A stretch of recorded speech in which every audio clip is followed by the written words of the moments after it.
Bismillahirrahmanirrahim. Assalamualaikum warahmatullahi wabarakatuh. Alhamdulillah kita berjumpa lagi. Kali ini pada video tentang penjelasan implementasi dari enkripsi yang sudah kita pelajari teorinya di video sebelumnya ya. Oke, baik. Jadi untuk mengingatkan kembali kepada Anda semuanya, saya akan bahas sedikit tentang enkripsi. Oke.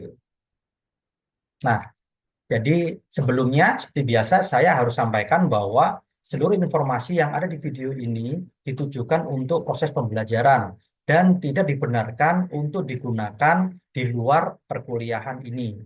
Jadi jika Anda menggunakan informasi yang ada di video ini untuk hal-hal di luar perkuliahan ini, maka akan di luar tanggung jawab saya sebagai dosen Anda dan akan menjadi tanggung jawab Anda secara pribadi.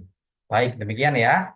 Oke, kita akan masuk ke enkripsi ya. Ini materi kita yang sebelumnya.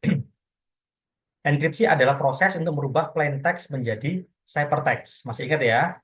Dan dekripsi itu proses merubah dari ciphertext menjadi plain text. Nah, untuk prosesnya itu sendiri membutuhkan algoritma ya, dan ada kuncinya. Nah, ini ya. Jadi kuncinya ini yang penting nanti karena algoritmanya akan berjalan sesuai dengan kuncinya. Oke, ini sebagai contoh ya, masih di sistem akademik kita ya. Ini ada nilai, kemudian dia akan dienkripsi dan akan menjadi seperti ini di database-nya ya. Nah, untuk dekripsinya prosesnya sebaliknya. Ada data seperti ini didekripsi dan akan menjadi nilai seperti ini ya. Jadi di sisi user pengguna sistem proses enkripsi dekripsi ini tidak terlihat ya karena ada di background, ada di sistem Anda. Oke. Nah, langsung saja kita akan langsung menuju ke kode programnya ya. Oke, saya tunjukkan dulu eh, prosesnya ya. Ini saya login sebagai dosen ya. Kemudian saya masuk ke kelasnya. Nah, ini ada nilainya 60 dan 80 ya. Saat ini saya masih belum menerapkan enkripsi. Kita lihat di database-nya. Mana database-nya? Database. Oke. Ini ya. Ini ada mahasiswa ID 5 dan 4. Ini 60 dan 80 dengan kelas ID 1 ya. Jadi di sini ada kelas ya. Kelas ID 1 T4A, kalangan komputer T4A dan kelas ID-nya 3 ya. Ada dua kelas, kemudian enrollment. Nah, ini adalah anggota kelasnya. User ID-nya 10 dia jadi dosen, user ID-nya 4 jadi mahasiswa, 5 jadi mahasiswa. 10 adalah user saya ya yang tadi saya gunakan untuk login. Oke. Nah, eh dari di sini kita bisa lihat ya, mana tadi nilai. Nah, di kelas 1 ya, nilainya 80 sama 60. Nah, ini kalau database-nya bisa di-dump, bisa di-download database-nya, nah itu bisa diubah nilainya. Ini nilainya kelihatan di sini ya. Ini tentunya tidak baik ya. Oke, karena di sini di dalam sistem ini nilai kita anggap sebagai suatu data yang penting gitu. Maka sebaiknya dia kita amankan ya. Oke, saya akan buka kode programnya ya. Di sini saya sudah membuat satu algoritma enkripsi sederhana ya menggunakan XOR ya, seperti yang sudah saya jelaskan di kelas kemarin. Jadi di sini saya akan mensubstitusi, akan mengambil apa namanya data yang ada di nilai tadi itu untuk kemudian saya enkripsi menggunakan key-nya. Akan disubstitusi satu persatu. Terakhir akan saya buat menjadi base 64 encode ya. Kemudian untuk proses decrypt-nya sama ya. Di sini ada function decrypt, ada nilainya apa yang minta decrypt dan key-nya apa. Tentunya key-nya ini harus sama dengan pada proses enkripsi ya, karena kita menggunakan XOR ya. Salah satu jenis enkripsi simetris. Oke. Jadi di sini percaya sebaliknya saya baca, kemudian saya kebalikan lagi ya nilainya, kemudian saya buat decode base 64-nya. Ya, tadi kan encode, yang ini decode. Maka akan muncullah nilai. Oke, kurang lebih fungsinya seperti itu. Dan kemudian akan saya pasang di sini ya.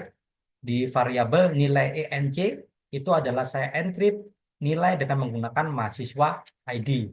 Jadi di sini nilai ini akan saya encrypt sesuai dengan mahasiswa ID-nya. Kan beda-beda nih. Sehingga nanti hasil enkripsinya juga akan berbeda. Ya, nanti kita akan buktikan. Oke, sekarang nilainya akan saya ganti menjadi ini. Nilai ENC, enkripsi. Ini nilai ENC. Oke. Kemudian decrypt-nya saya juga sudah siapkan di sini variabelnya. Nah ini nilai dec ya. Jadi decrypt dari nilainya dengan mahasiswa ID-nya ya. Jadi Anda perhatikan di sini kuncinya sama mahasiswa ID. Pak mudah ditebak Pak. Ya itu nanti ya ini hanya contoh saja. Contoh saja nilai deskripsi. Oke, sekarang kita coba di kode programnya. Sekarang saya kasih nilai di sini misalnya 100 si Markona nih. Simpan. Yes. Ya, kita lihat nilainya 100. Ya, kita lihat database-nya. Nah, ini buktinya. Ya, kelihatan ya berapa itu nilainya. Oke. Sekarang satunya si Bunali akan saya kasih juga nilai 100. Nilainya sama dan saya simpan. Oke, sama ya 100-nya. Kita lihat di sini. Nah, Anda perhatikan hasil enkripsinya berbeda. Meskipun nilainya sama, value-nya sama, karena apa? Karena mahasiswa ID-nya berbeda. Nah, seperti itu ya. Jadi, di sini proses enkripsi dan dekripsinya tidak terlihat. User tetap melihat nilainya sebagai angkanya. Tapi dalam database itu disimpan sebagai ini, seperti ini. Oke, ini contohnya ya, contoh yang mudah ya. Atau Anda bisa menerapkan ini pada misalnya password umumnya ya, umumnya pada password. Jadi ketika register apa namanya usernya dia ketika mengisi password, passwordnya dienkripsi. Nah, seperti itu ya, umumnya seperti itu. Oke, namun enkripsi ini ya ada dua macam. Yang saya contohkan di sini adalah yang simetris. Kalau yang asimetris, Anda harus menggunakan dua key, yaitu public key dan private key. Oke, demikian yang dapat saya sampaikan. Oh ya, ada lagi nih kesimpulannya. Kesimpulannya yaitu, oke, ya. Enkripsi digunakan untuk melindungi data sensitif pada penyimpanan database ataupun ketika dia ditransmisikan melalui jaringan komputer. Ya, nanti kita akan belajar tentang enkripsi pada jaringan komputer seperti HTTPS dan sebagainya. Ya, itu nanti ada di materi tentang network attack nanti. Oke, nah prosesnya itu bekerja di sistem sehingga tidak tampak dari sisi usernya. Tadi Anda lihat sendiri, user tetap muncul angka 100 atau 80 atau 60 nilainya. Tapi di dalam database sudah diubah. Ya. Nah, yang perlu diperhatikan adalah proses ini membutuhkan resource server. Ya. Ketika aplikasi Anda digunakan banyak user bersamaan, nah itu hati-hati itu ya. Jadi bisa jadi resource server Anda, prosesor Anda bisa habis hanya gara-gara proses enkripsi ini saja. Sehingga akan menyebabkan aplikasi Anda malah menjadi lambat. Nah, seperti itu ya. Maka gunakan dengan bijaksana enkripsi ini. Tidak semua data perlu dienkripsi. Hanya gunakan pada data sensitif saja. Misalnya password, tadi nilai misalnya.